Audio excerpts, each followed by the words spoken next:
नोखा प्रखंड के मौडिहा गांव में जवाहर माता के मंदिर के पास सरदार वल्लभ भाई पटेल की जयंती समारोह का आयोजन किया गया। इसका उद्घाटन राजपुर के जिला पार्षद सदस्य रेशमा पटेल द्वारा किया गया। साथ ही कार्यक्रम में शाहबाद के पटेल विचारक मंच के अध्यक्ष सह राष्ट्रीय लोक मोर्चा के प्रदेश महासचिव प्रीतम पटेल, पूर्वी जिला पार्षद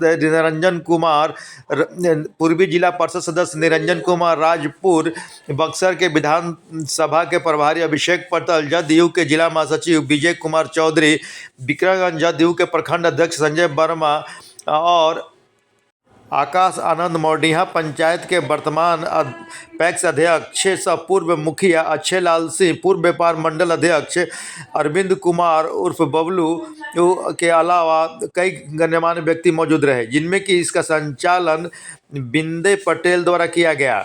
मौके पर नीतीश कुमार, सच्चिदानंद मास्टर साहब, सुरेंद्र कुमार, अजय पटेल, नरेश सिंह, सोनू पटेल, रितेश पटेल, शुभम पटेल, नीतीश पटेल, बिगन सिंह, शिव बली सिंह, ग्रामीण जनता उपस्थित रहे। इसकी जानकारी देते हुए नोखा प्रखंड के स्वच्छता के पर्यवेक्षक भानु कुमार ने बताया कि इस कार्यक्रम का उद्घाटन राजपुर के जिला पार्षद सदस्य रेशमा पटेल द्वारा किया गया और जहां पर सरदार वल्लभ भाई पटेल की जयंती को लेकर के वहां पर उनके विचार को लोगों के बीच में रखा गया।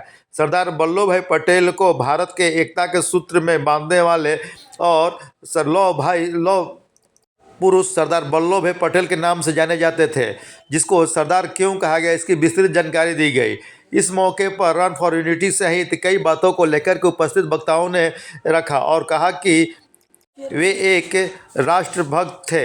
पूर्व गृह मंत्री रहते हुए भारत को, जो कि राज्य में टुकड़ों में बटा हुआ था, वो अलग अलग रियासतों को एक करके एक विशाल देश का निर्माण किया और तत्कालिक सरकारों को और तत्कालिक लोगों के परिस्थितियों को ध्यान रखते हुए एक मजबूत भारत की नींव रखी। मौके पर कई गणमान्य व्यक्ति मौजूद रहे। देखी तो नहीं हूँ, पर सुनी सुनाई बातों को जानती हूँ कि इन्होंने अपने भाई को बैरिस्टर वकालत पढ़ाने के लिए अपने को सेक्रीफाई कर त्याग कर इन्होंने इनको पढ़ाया। अपने बड़े भाई को पढ़ाने के साथ साथ उन्होंने विदेश जाने के लिए वहाँ खर्चा भी इन्होंने दिया।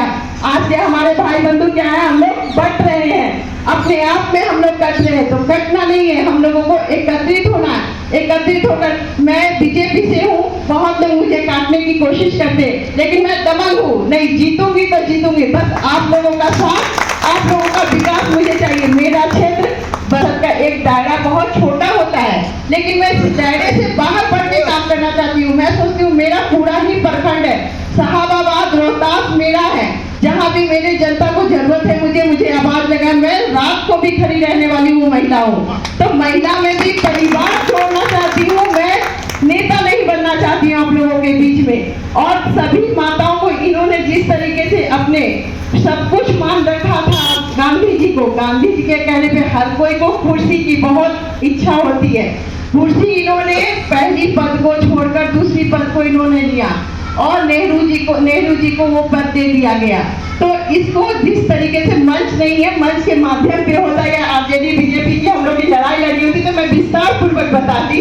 तो इन्हें दबाव देकर ये अपने ग्रामीण जनता के अंदर इतनी पकड़ देता को जिस तरफ रुख मोड़ देते उस तरफ मुड़ जाती, लेकिन इन्होंने वो गांधी जी को अपने पिता समान मानते थे। उनकी आज्ञा का, आदेश का पालन करते हुए उन्होंने सेकेंड पोजीशन पे रह गया, पत्र पे साइन कर दिया और नेहरू जी प्रधानमंत्री आज बने।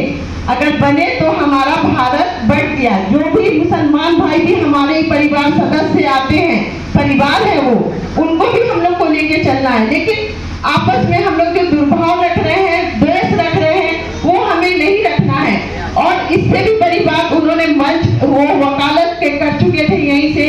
उन्होंने उस समय अपने वकील की फैसला जज के सामने हो रही थी, उनको एक पत्र आया। पत्र में ये लिखा था उनकी बीवी का देहांत हो गया, पत्नी का देहांत हो गया।